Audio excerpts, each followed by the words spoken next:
All right, some theories in physiology of emotion, right? What is emotion? How do we express it? How do we respond? A couple theories,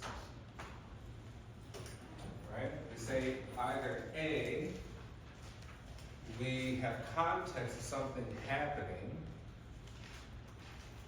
that may seem unpleasant or arouse us in some way, and then we experience the emotion, and then we express it in some way, right? Or some sort of different order of the sorts, right?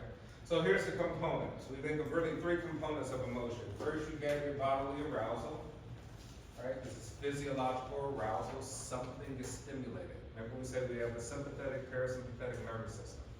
One brings you up, heart rate goes up, all right, glucose levels drive into the bloodstream, the energy, pupils dilate, you sweat, you cry, tear ducts, right? All sorts of things. And we have another system that brings us and calms us back down, right? So we say we have the bodily arousal, then we got the expressive behaviors. Can you see the emotion on the person's face or in their body language, gesture? Right? And who's really good at that? We'll look at that too. Women are better than men at identifying emotions through body language and facial expressions, even through what we call micro expressions. And then we have our conscious experience, right? How do we sort of make meaning of what we're experiencing from an emotional point of view? All right, so we got three theories. One, James Lane, one of our developers of psychology from the 1890s, I believe. He says arousal comes before emotion. Before you actually have the emotion, the context of the emotion, you are aroused first, right? He says this arises from awareness of specific bodily responses to emotion, arousing stimuli, and we said that sympathetic, parasympathetic nervous system. Then we get Cannon and Bard that say arousal and emotion occur simultaneously. So if you are happy, that feeling of happiness is instantaneous with a smile, right? Maybe with your pupils being dilated at the speed of light. And then he says emotion, arousing stimuli trigger bodily responses and simultaneous subjective experience. And then we have Schachter-Singer, two-factor theory, which says a general arousal and conscious cognitive label equals emotion, or spillover effect, right? Both we're being aroused and labeling our experience at the same time to give a sort of spillover of what is happening at this particular time. All right, and then we get Zajon-Ledoux theory, which is some body responses happen instantly without conscious appraisal, right? Saying that we have unconscious appraisal at this particular time. Acutely sensitive radar for emotionally significant information. And then we get Lazarus, who says cognitive appraisal defines emotion, sometimes without awareness, or cognitive low road, unconscious awareness. Here they're saying we have an event, and then the appraisal of the event, and an emotional response, right? Sort of looping system. All right, we have universal emotions, basic ones, right? Anger, fear, disgust, sadness, happiness. Eishart says it's a little bit more complex than that. We have interest, excitement, joy, surprise, sadness, anger, disgust, contempt, fear, shame, and guilt. And Tracy and others says pride and love. Are these emotions biologically distinct? Let's see. Well, across the globe, if we want to do some research on the truthfulness of emotions, adults may not be our best participants, because adults tend to lie quite frequently, even about having a feeling and the expressions of their emotions. But babies have a very difficult time lying. Right? So here we say we could use babies as a reference point in order to understand emotions at the rawest form across the globe. Right? And we say here at the top, we got point, smile, cheeks lifted, and twinkling eye.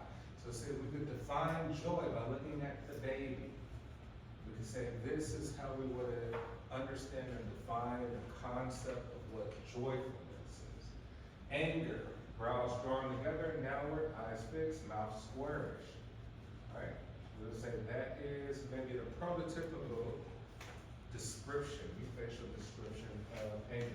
Interest, brows raised or knitted, mouth softly rounded, lips maybe pursed. We got disgust, we have surprise, right? We got sadness and fear. And if we look closely, there are different purposes around the mouth, right?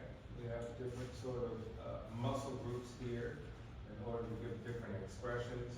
And some of those are called micro expressions, which means they're not necessarily easy to pick up from a conscious mind, but rather our unconscious mind or gut feeling may pick that up and say, hey, you seem like something's off.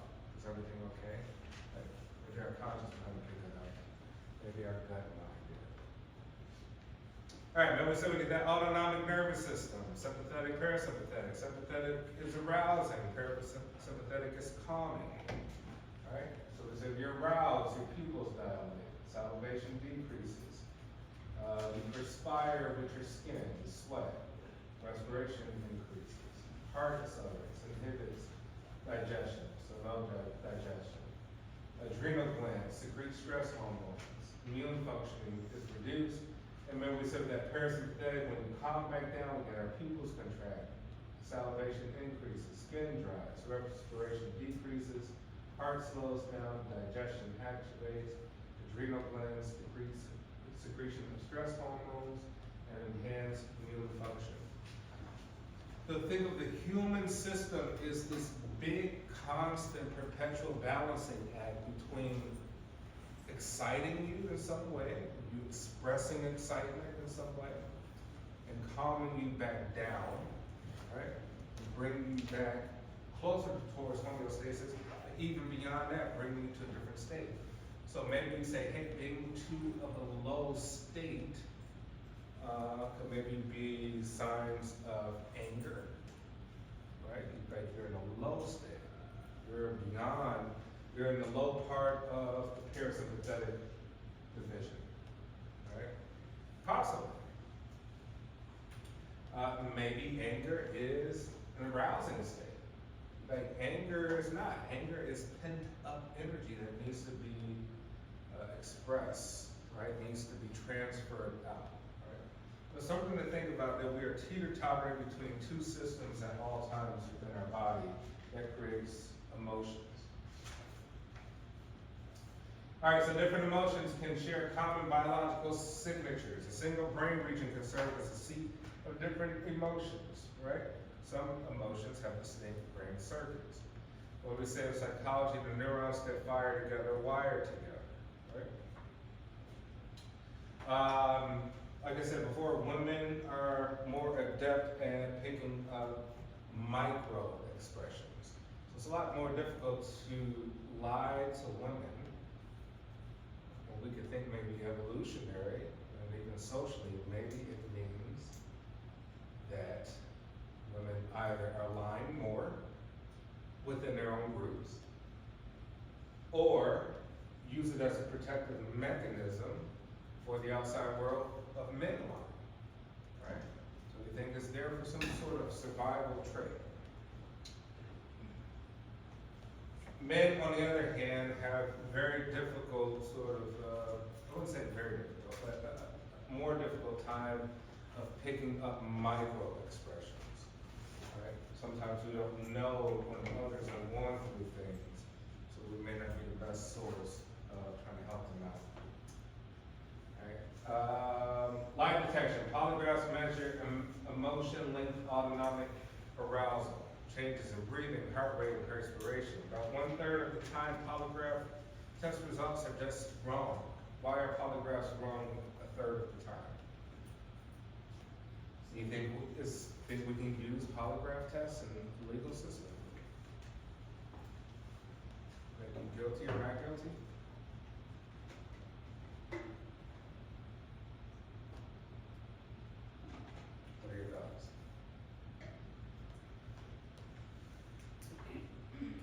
right? We think maybe not. Some people are really good at concealing their emotions, so they can lie on purpose. Or maybe the test itself may bring up that autonomic nervous system, make you sweat, maybe be frightened, stress goes up, and then you seem guilty or you're lying, and really you're not. You're just more afraid, right? You'd be more stressed out by it. All right, detection, emotions, and other. The brain detects subtle expressions in reading nonverbal cues and nonverbal threats. Facial muscles reveal emotional insights. Deceit is difficult to discern. Some people are better actors than others. Usually the easiest form of acting, an acting coach will tell you, is to act with your eyes. That if you can express with your eyes, your mouth and your face, all your muscles will follow with your eyes. Almost as if your eyes are leading the rest of your face in terms of how you're going to express yourself, right? The creases around your mouth, etc. Can we pick up emotions here? How would you describe this face?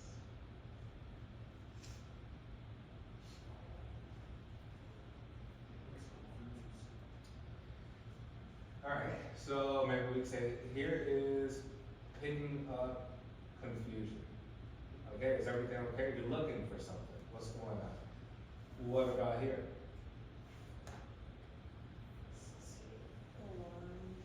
Alarmed, scared, right?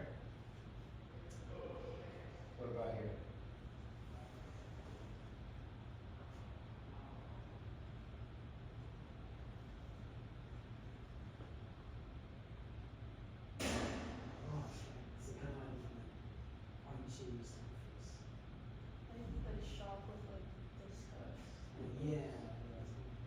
A little bit of shock, a little bit disgust, a little bit of are you serious?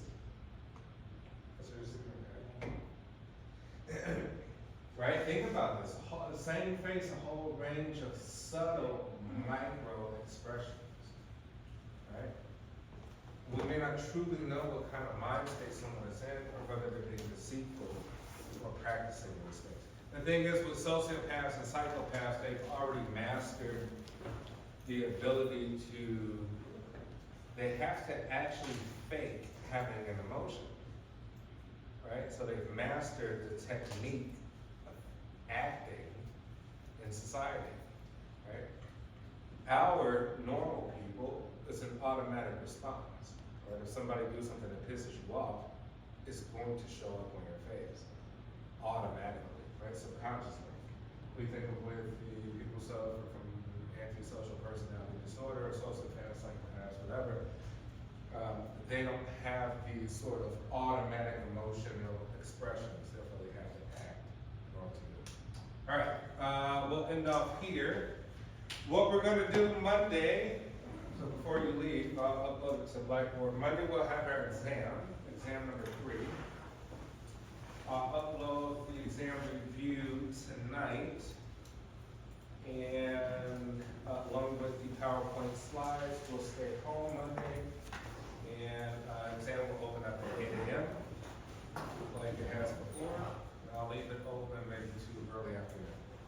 How's it sound? Okay. All right, I'll see you on Wednesday.